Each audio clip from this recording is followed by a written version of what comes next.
আবু হানিফ সরকার লিখে যাচ্ছেন মানুষের মঙ্গলের জন্য। তার লেখা বাণী হতে কিছু বাণী আজ আপনাদের পড়ে শোনাতে চাই। দেশের উন্নয়নের জন্য শিক্ষা ব্যবস্থায় আনতে হবে পরিবর্তন, ব্যবসা ক্ষেত্রে বাড়াতে হবে নজরদারি এবং সরকারি ক্ষেত্রে থাকতে হবে জবাবদিহিমূলক ব্যবস্থা। যারা মানুষকে ধোঁকা দেয় এবং অন্যের হক নষ্ট করে, মানুষ তাদেরকে ক্ষমা না করা পর্যন্ত আল্লাহ তাআলা তাদেরকে জান্নাতে দিবেন না। সুস্থ থাকা অবস্থাতেই বেশি বেশি ইবাদত করতে হয়, কারণ অসুস্থ অবস্থায় সেগুলো না করতে পারলেও আল্লাহ তাআলার নির্দেশে ফেরেশতাগণ সে সকল ইবাদতের নেকি লিখতে থাকেন।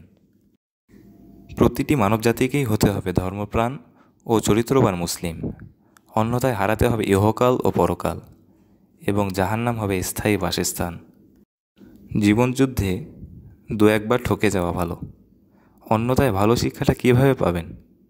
মনে কষ্ট থাকলেও মুখে হাসি নিয়ে এগিয়ে যেতে হয়, কারণ এটাই জীবন। আল্লাহ তাআলার সৃষ্টির পরিমাণ অসীম এবং সব কিছুর একচ্ছত্র মালিক তিনি। জীবজগৎ ও প্রাণীজগতের সব কিছুই আল্লাহ তাআলা সৃষ্টি করেছেন মানব জাতির কল্যাণের জন্য। এজন্য আল্লাহ তাআলার শুকরিয়া আদায় করি, আলহামদুলিল্লাহ। খাদ্য, বস্ত্র, বাসস্থান, চিকিৎসা ও শিক্ষা একজন নাগরিকের মৌলিক অধিকার। নাগরিকের এই সকল মৌলিক অধিকার নিশ্চিতকরণে আওয়ামী লীগ সরকার নিরন্তর চেষ্টা চালিয়ে যাবে বলে আমার বিশ্বাস।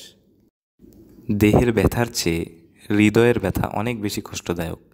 যে ক্ষমা চাইতে জানে এবং ভুল স্বীকার করতে জানে, সে সবচেয়ে বেশি ভালোবাসা ও পুরস্কার পাওয়ার যোগ্য। বিশ্বাস পৃথিবীর সবচেয়ে দামি জিনিস। এটা উপার্জন করতে কিছু কিছু ক্ষেত্রে সারা জীবন লেগে যায়, কিন্তু হারাতে 1 সেকেন্ডও লাগে না। সকল প্রশংসা আল্লাহ তাআলার জন্য, যিনি সমস্ত জাহানের একচ্ছত্র মালিক। আল্লাহ তাআলার আযাব থেকে বাঁচার জন্য পাপ কাজ থেকে বিরত থাকুন। যারা মানুষকে ধোঁকা দেয় এবং অন্যের হক নষ্ট করে, মানুষ তাদেরকে ক্ষমা না করা পর্যন্ত আল্লাহ তাআলা তাদেরকে জান্নাতে দিবেন না। সুস্থ থাকা অবস্থাতেই বেশি বেশি ইবাদত করতে হয়, কারণ অসুস্থ অবস্থায় সেগুলো না করতে পারলেও আল্লাহ তাআলার নির্দেশে ফেরেশতাগণ সে সকল ইবাদতের নেকি লিখতে থাকেন।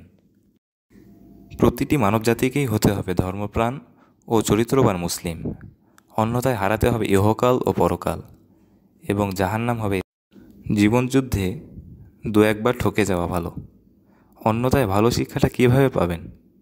মনে কষ্ট থাকলেও মুখে হাসি নিয়ে এগিয়ে যেতে হয়, কারণ এটাই জীবন।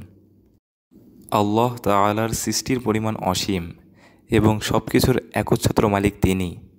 জীবজগৎ ও প্রাণীজগতের সব কিছুই আল্লাহ তাআলা সৃষ্টি করেছেন মানব জাতির কল্যাণের জন্য। এজন্য আল্লাহ তাআলার শুকরিয়া আদায় করি, আলহামদুলিল্লাহ।